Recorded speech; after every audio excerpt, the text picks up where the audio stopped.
Hello learners, I, Ms. Zareen Khan, Assistant Professor in History at Ganpat Pasikal College of Education, Mhale, welcomes you for this course. The course title is Goa's Traditional Occupations, and in this I am going to discuss Module 2. Under Module 2, we are going to discuss Barbers and Carpenters. The outline of this module is Introduction, Mhale, Mest, Old Practices and the Changing Trends. To begin with, traditional occupation of Goa refers to the work and jobs which the people of Goa undertook in the earlier times, which might now be coming under pressure for a variety of reasons. It highlights the Goan tradition and culture.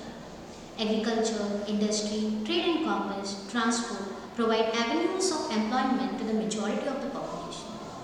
Glance at both the urban and the rural life would depict that certain means of livelihood come neither directly under the purview of industry nor under agriculture or other economic activities. Most of them are in the form of services and sales essential to maintain a certain standard of living. Generally, they constitute personal services. All such economic activities have been grouped and described as miscellaneous occupations. These occupations are considered miscellaneous because there is no uniform pattern in regard to their nature, operation, economic structure, etc.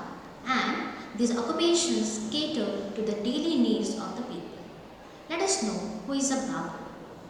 A person who cuts men's hair and shaves or trims beard as an occupation is someone who is called as barber. Mhale is the traditional name used for the Goan barber. Today, with more professional approaches to the business, this traditional name has been replaced as hairstylist. Let us have a look at the old practices. In the old days, barbers would sit under a tree and all they needed was a small mirror and their kit to offer haircuts and shaves.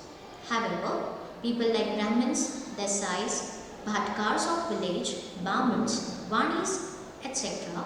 used to call the barber at their residence to cut their hair or for a shave. Barbers, when they visited their houses, were not allowed to enter the house, so the veranda of the house would serve as the convenient seating arrangement as they would follow some of their traditional rituals and customs. To have a look at the routine, a normal day for a barber would start by opening his shop at 8 o'clock in the morning and would close at around 7 p.m. in the evening with a short break for lunch in the afternoon. Barbers in olden days would never miss out on their clients who would ask them to come home. A barber would always carry his kit along with him. Let us know what includes in the barber's kit.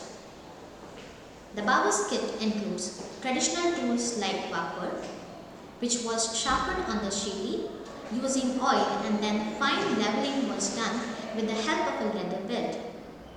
Scissors, comb, powder and brush would be also a part of his kit. He would use soap as shaving foam and the fudki after each shave, which served as a disinfectant on the cuts and was also used to avoid allergy. Barbers in the olden times used to move from door to door and were usually paid in kind. It is also found that some of the barbers, especially in the villages, still attend to their clients at their houses, even if they have their own shops. Barbers had no fixed rates for their services which they provided. They would accept whatever payment the customer offered, which would often be received in the form of a few rupees as a compensation. Some farmers paid him in kind, offering him paddy, chilies and occasional vegetables depending on the size of their family. Traditional barbers or malos hold significant respect and importance in Hindu religion. They play a vital role in performing rituals during festivals and other occasions. Having a look at the changing trends, the significance of the traditional barbers, Mhale, may be lost onto the younger generation who seek the comforts of air-conditioned salons and the expertise of modern hairstylists. There are still some barbers who have remained anchored to the old ways of barbering, refusing to the change with the times. A number of haircutting salons are also found all over the state. In case of big salons, the owners employ hired barbers. They are paid wages on a monthly or daily basis. Nowadays, all the barbers receive their emoluments for the services rendered in terms of cash. The rate differs from shop to shop. A number of female hairdressers are found in the urban areas. The women folk of the rural area who want to trim their hair have to visit a salon in an urban area. These hairdressers, besides trimming the hair, also shampoo and set the hair in styles currently in fashion. Reflecting on the changes in this profession, traditional barbers acknowledge the introduction of electrical gadgets, expensive creams, oils, aftershave lotions and disposable razors. Neither the members of the family nor the other local mother show interest in continuing the legacy. Instead, new barbers from outside Goa, from the places like Uttar Pradesh, Bihar, Karnataka and even West Bengal have filled the void. Next, we are going to deal with carpenters. Who is a carpenter? He is a person skilled in woodwork. They are knowledgeable about different wood types and their properties, allowing them to select the most appropriate materials for each project. Carpenters have a diverse range of responsibilities and can be found working in various settings. They play a vital role in the construction industry, contributing to the development of residential houses, commercial buildings and infrastructure projects. Carpenters can be involved in tasks such as framing structures, installing doors and windows, building staircases, constructing cabinets and furniture, and adding finishing touches to enhance the overall appearance of a space. Carpenter in Goa is known as Tevoi or Mest in Konkani. It is the traditional occupation of Goa. Most of the Goan carpenters use their woodcraft arts to sell in the fairs during the festival time.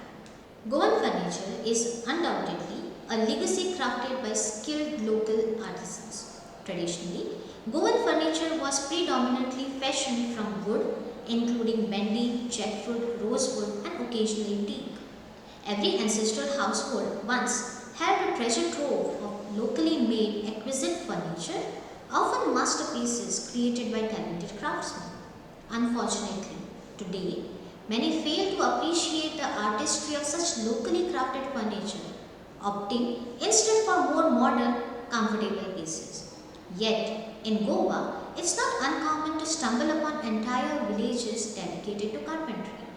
Traditionally, some specific villages were home to skilled artisans who possessed the magical ability to transform logs of wood into exquisite household furniture.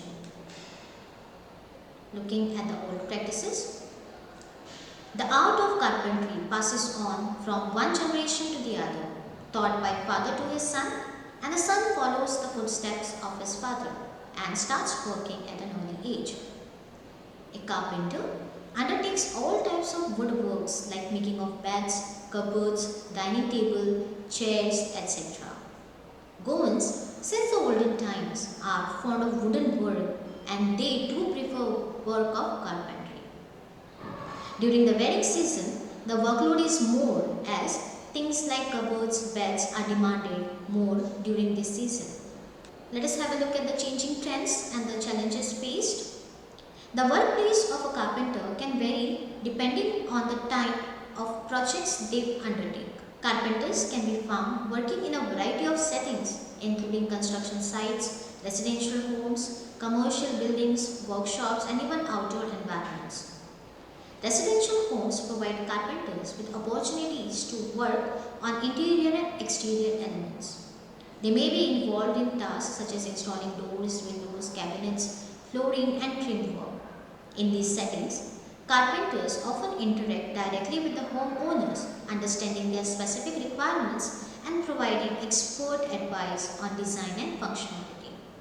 As compared to the other metalworks, which is easily available and also keeps the traditional work of carpentry alive till date. The carpentry business has been a long neglected profession in India. Successive governments have neither provided subsidies nor tax exemptions to this ailing trade, which is considered a traditional occupation in the state. There is also a shortage of mills. There's just one mill which has been run by the government, but it is located in Kanakam. The biggest problem faced is the amount of time it takes to get permission from the forest department to procure wood. Sometimes it takes as long as 6 months. Moreover, to get these licenses for cutting trees, they have to make repeated trips to the government departments, and then it goes to the panchayats. The next stage in their professional lives is connectivity to the markets. Feast and fairs are big opportunities to set up stalls and sell their wares. However, the very high rates of stalls are a big impediment to the carpenters. The future for traditional carpenters looks bleak. Their biggest competitor is the changing times and changing habits, like ordering furniture online from big companies. But there's little to beat the charm and the intricate work of local carpenters, and to keep alive an ancient tradition of artistry. Modular furniture is growing at a fast pace and is consumed mainly by offices, shops, establishments, and lower class hotels and guest houses, which are also called disposable furniture and are cheaper by 1/3 compared to the solid wood furniture, which are long lasting. Here are some of the references.